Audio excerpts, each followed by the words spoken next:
இன்றைக்கி பாப்பாவுக்கு என்ன லஞ்சுன்னு பார்த்துடலாமா? நான் ஒரு கருங்கோழி முட்டையை ஃபஸ்ட்டே வேக வச்சுட்டேன். 2 ஸ்பூன் பாசிப்பருப்பை வந்து தண்ணியில் போட்டு ஊற வச்சாச்சு. ஒரு அரை தக்காளி, அரை வெங்காயத்தை நல்லா பொடியாக வெட்டி வச்சுக்கோங்க. அரை பீட்ரூட்டை வந்து சீவி வச்சுக்கோங்க. நான் இன்றைக்கி வந்து பீட்ரூட் சாதம் தான் பண்ண போகிறேன்.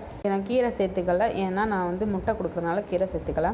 குக்கரில் லைட்டாக எண்ணெய் ஊற்றி கடுகு ஜீரகம் போட்டு நல்லா பொரிய விட்டுக்கோங்க. பொரிஞ்சதுக்கப்புறம் அப்படியே நம்ம வெட்டி வச்ச தக்காளி வெங்காயத்தை உள்ளே ஆட் பண்ணிக்கோங்க.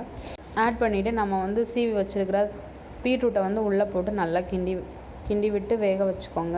இது வந்ததுக்கப்புறம் ஒரு பிஞ்ச் மஞ்சள்தூள், ஒரு ஸ்பூன் மிளகுத்தூள் சேர்த்துக்கோங்க. நான் ஏன் மிளகுத்தூள் சேர்க்குறேன் அப்படின்னா, பாப்பாவுக்கு வந்து கொஞ்சம் சளி பிடிச்சிருக்கு. ஸோ மிளகுத்தூள் சேர்த்தோம் அப்படின்னா கொஞ்சம் வந்து ரிலீஃபாக இருக்குன்றதுக்காக நான் மிளகுத்தூள் சேர்ப்பேன்.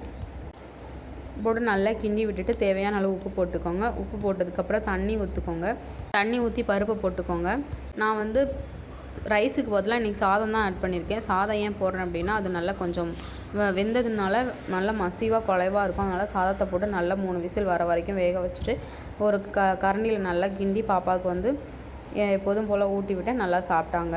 வீடியோ பிடிச்சிருந்தா நீங்களும் ஃபாலோ பண்ணிக்கோங்க. உங்களுக்கு பேபி இருந்தால் அவங்களுக்கும் செஞ்சு இது மாதிரி விட்டுங்க, நல்லா சாப்பிடுவாங்க. தேங்க்யூ.